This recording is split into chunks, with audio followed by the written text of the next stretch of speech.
মাঝে মাঝে কিছু কিছু মানুষের উপরে এমন রাগ উঠে মন চায় তাদেরকেও ঠিক এমন করে গুরু গুরু করে ফেলে।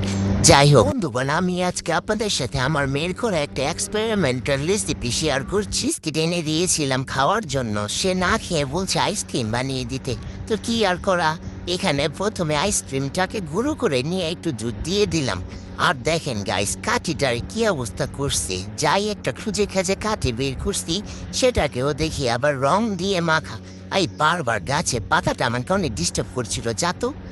তারপর এই তো কি আর করবো, মেয়ের আবদার বলে কথা, আমি আবার একটু সাথে অ্যাড করে দিলাম বাদাম কুচি। নে বাবা, পুষ্টি যখন পাবি ভালো করেই পা। তো কাঠিটা ঢুকিয়ে একদম ফ্রিজের মধ্যে রেখে এটাকে সেট করে ফেললাম। আর হয়ে গেল মজাদার বিস্কুটের আইসক্রিম।